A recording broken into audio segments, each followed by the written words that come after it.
Thank you, Your Excellency, the President, the G7 governors, ladies and a few gentlemen in the room, good morning. Your Excellency, it is indeed a great honor to be before such a gracious congregation of very many beautiful ladies, led by these very hardworking, transformative, and visionary governors in the G7 group. Your Excellency, let me begin with a confession, and I know you have also said it.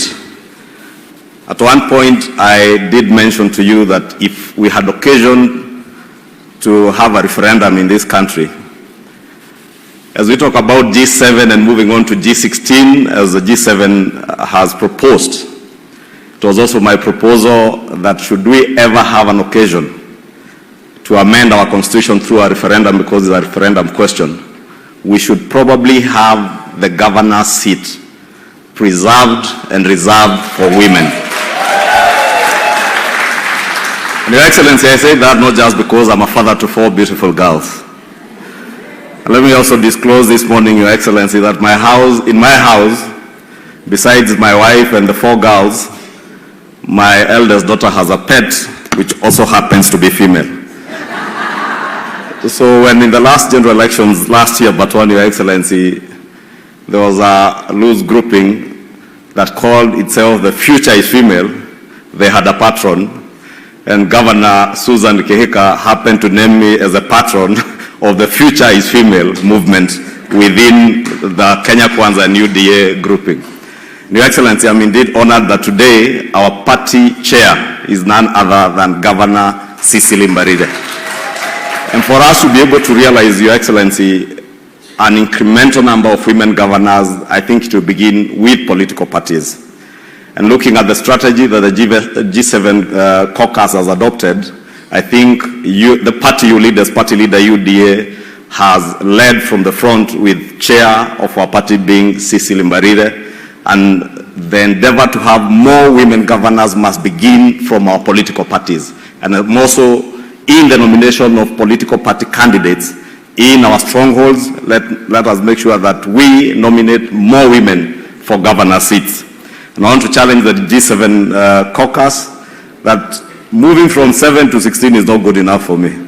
We probably should target 30 to 36 governors, so that if we falter, then we can get to the 16 that you are targeting. But I want to assure you that it is indeed possible.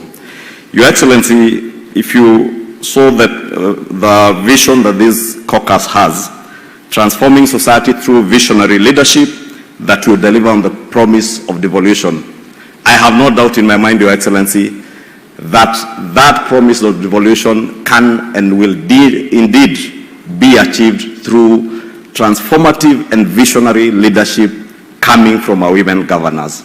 And I say this, Your Excellency, because if you look at Schedule 4 of our Constitution, many of the functions that were delegated to our devolved governments or devolved units, Your Excellency, be it the provision of water, be it healthcare, are issues that are core and are the heart of not just our women leaders, but women in the country.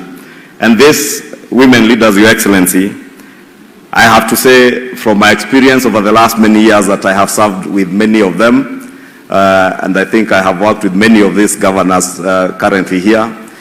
Governor Kawera, Governor Achani, Governor Susan Kihika, Governor Wanga, Governor Cecily. We worked with them in the National Assembly. And Your Excellency, you also remember Governor Achani was a deputy governor. And many a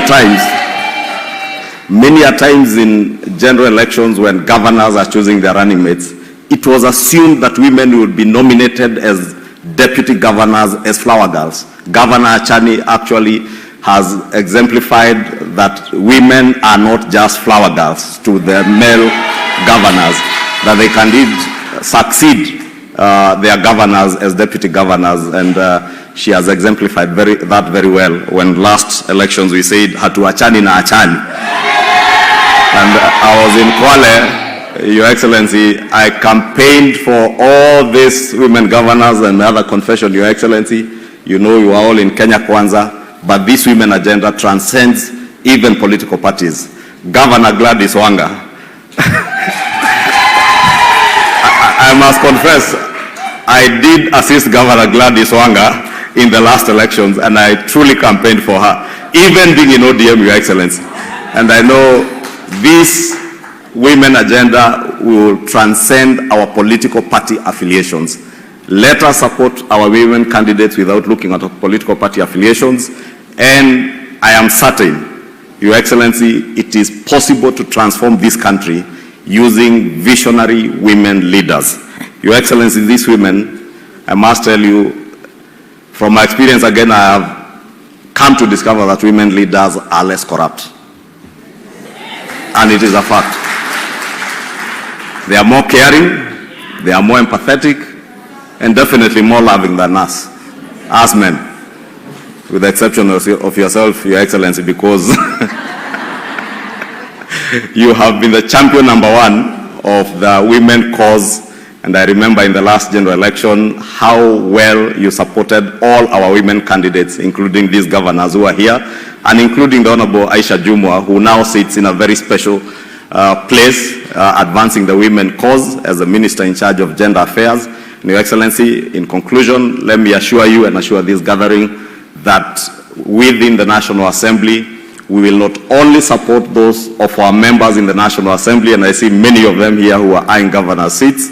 I know Governor Sakaja indicated that it would be chronological and suggested that we should probably begin with those male governors who are serving their second term. But I want to tell you, it is free for all. Any county, whether a governor is serving their first term or their second term, those seats will fall vacant when the elections are called. Go for any seat, including that of Governor Sakaja. And I know he's doing a great job in Nairobi, and many other male governors are doing a great job, but please challenge them. Your Excellency, in conclusion, on the 2/3 gender rule, Your Excellency, you know you have been at the forefront, and you did share with us a memoranda in the National Assembly and in Parliament on actualization of 2/3 gender rule. I want to confirm to Your Excellency, as the Leader of Majority in the National Assembly, that in Parliament we shall do whatever it takes to actualize the 2/3 gender rule this time round. Your Excellency, I am certain we shall be able to achieve that within your administration and have the 2/3 gender rule become a reality. With those many remarks, congratulations, ladies, on the launch of this G7. You know, G7 came from the group of 7 countries that were the most advanced economies. I hope these 7 governors will also lead the 7 most advanced counties in our country. And let me congratulate all of them, because I have seen, at least I have toured each of their counties, including Machakos and Kwale, Nakuru, Homa Bay, Embu. And Your Excellency, all these governors are doing extremely well, and I must say, way above our male colleagues. And I want to ask them to keep up. They stick to their plan and they deliver to the people. Thank you, and may God bless you.